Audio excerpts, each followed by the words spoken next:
Olá, bem-vindo ao canal História com o Professor Billy Bill.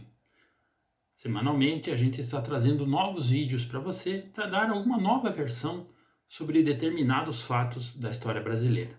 Nosso assunto de hoje é a Guerra do Contestado.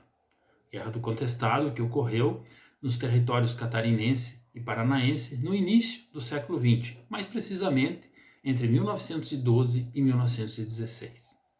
Dentre os motivos que assolam essa guerra, o mais citado frequentemente, é muito comum você ver isso em livros didáticos, é sobre a questão dos limites entre os estados de Santa Catarina e do Paraná.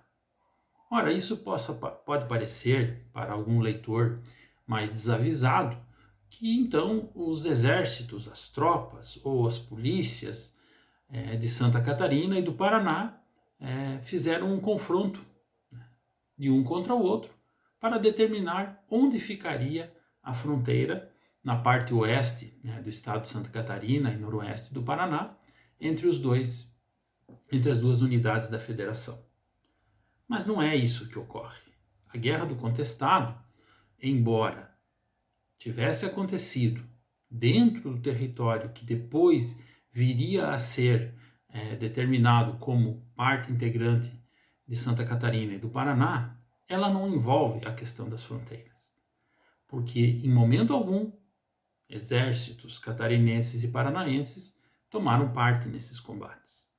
Ela envolve, sim, as forças da União contra os caboclos que viviam na região. Entender a Guerra do Contestado, você vai poder fazer isso pelos inúmeros livros, filmes, produções que existem, que mostram os monges, que mostram a fé dos caboclos, que mostram a construção da ferrovia, que acabou por expulsar esses caboclos das suas terras. Porém, é preciso admitir algo que a historiografia brasileira ainda reluta. Essa guerra foi uma guerra de limpeza étnica. Por que se diz isso? Porque um dos líderes das forças do governo, o general Setembrino de Carvalho, ele afirma num documento que, dizendo em outras palavras, que se houvesse um pouco de boa vontade e um pouco de justiça social, não precisaria haver guerra. Ou seja, ele está dizendo em outras palavras, se cada uma dessas famílias que viviam às margens dos rios e que foram expulsas pela passagem da ferrovia e a consequentemente a apropriação dessas terras pela empresa que construiu a ferrovia, ganhasse um pedaço de terra em outro lugar, essas famílias ficariam mais tranquilas e não precisariam ceder aí às tentações do messianismo e pegarem armas para tentar ganhar uma guerra que não teria como ser vencida.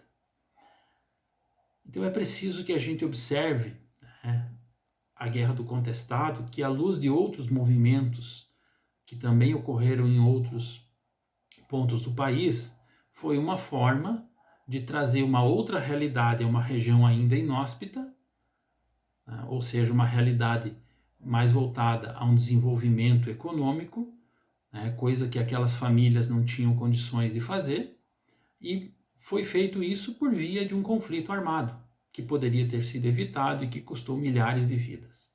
Os atos de barbarismo ao longo desses 4 anos podem ser encontrados aí nas páginas dos livros. Não é nossa intenção aqui debater sobre isso, mas sim mostrar que o conflito do contestado poderia ter sido evitado caso houvesse, por parte do Estado brasileiro, uma intenção de ocupar essas terras, não somente com os imigrantes que viriam na década de 20 ocupar essa região, mas com aquelas famílias que foram desalojadas, principalmente após o término da construção da ferrovia.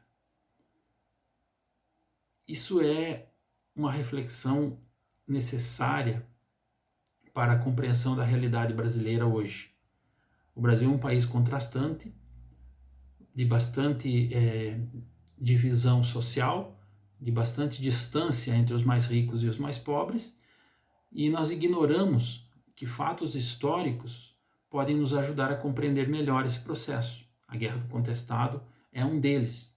Portanto, quando você for analisar a Guerra do Contestado, quando você for estudar sobre a Guerra do Contestado, pense nisso.